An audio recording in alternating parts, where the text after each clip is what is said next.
תרבות עכשיו, האומן שלי היא מרי חואנה, הוא שמה של הצגה חדשה, בהצגה משולבים סיפורים אמיתיים מההוואי של המעשנים הקבועים. היוצרים אומרים אין לנו כוונה לנקוט עמדה, אבל חשוב להפסיק את הצביעות ולדבר על הנושא הזה בגלוי. בהצגה יש מונולוגים מחיי המעשנים, ודרכם עובר בעצם העולם הזה, עולם עישון הסמים הקלים. עידית אברפלד הייתה בחזרות בתיאטרון קרוב וגילתה בדרך שגם לאנשים ברחוב יש דעות נחרצות על הנושא הזה. And the candles in our days till I found God.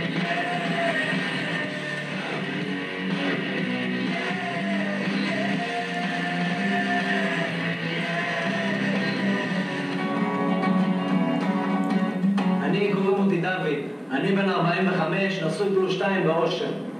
אני עובד כל לילה במפעל ו3 פעמים בשבוע על המונית. אני מה יש לי בחיים חוץ מהשחטות? אני חוזר כל לילה מהעבודה, עייף, פולי, קרוע, עשוי משאריות ורק חולם על הרגע שאני אוכל לשבת על הספה, להדליק את הג'וינט ולהתרווח לי בסבבה. לכל אחד יש איזשהו סיפור שקשור בסמים. אז ככה ישבתי עם כל מיני חברים וסיפרו לי, וחלק, אתה יודע, גם לקחנו מונולוגים קצת שיפצנו אותם. בהתחלה שיצאנו גם היא הייתה מעשנת. וואלה, הייתה סוחרת כמו קרנף. אבל מאז הרעיון של הקטן החליטה שהיא לא רוצה שהתינוק יצא מאושן ושהיא מפסיקה. לגמרי. היא גם אומרת שכשאני מעשן אני לא עושה שום דבר. אני אחרי 20 שעות העבודה אבל לא מגיע לי 4 שעות לא לעשות כלום.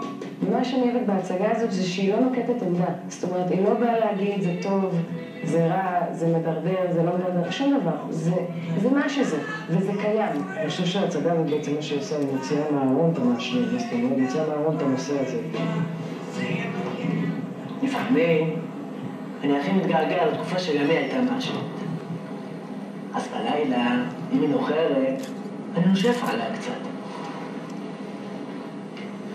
שתהיה מבסוטית. זה לא סתם סיפורים על אנשים שנכנסים להם ב4 לפנות בוקר הביתה, מפתים להם את הבית, כי יש להם קצת גז.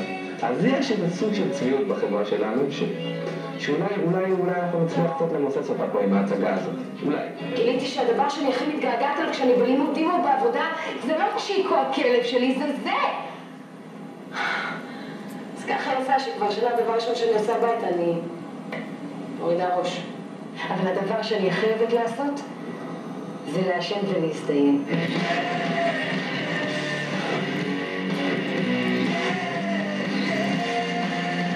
יכולה לעניין אתכם בצבא כזאת? כן? ומה? ריחואנה. אתה מופיע? לא, אני מופיע. רק אם אני מופיע? אז אני מופיע.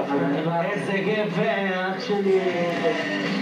אנחנו יודעים הרי שזה לא חוקי, אבל אנחנו גם יודעים שאנשים בבית מעשנים, שיש מסיבות שמעשנים. אתה יודע? מאיפה אני יודע? כי אני חי במדינה הזאת. אוקיי, אותי בכל אופן לא מעשנים. ניתן להכין את זה עכשיו פילטרים, ג'וינטים, כאילו, זה לא רק הזמנה, זה יותר מזה. מריחואנה, הצגה, גם פילטרים וגם הזמנה. אמא שלי חולה רצינית, כאבי ברכיים ורגליים, ואני משדל אותה, בואי תאכלי קצת מריחואנה, לא תעשני, את לא צריכה להתמסטל, את צריכה בשביל הגוף.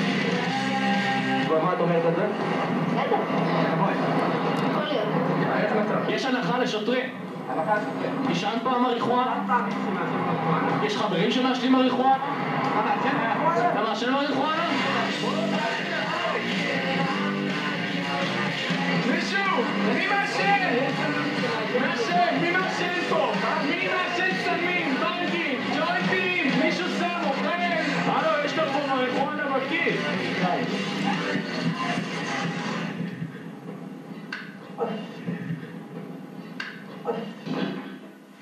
תיאטרון קרוב.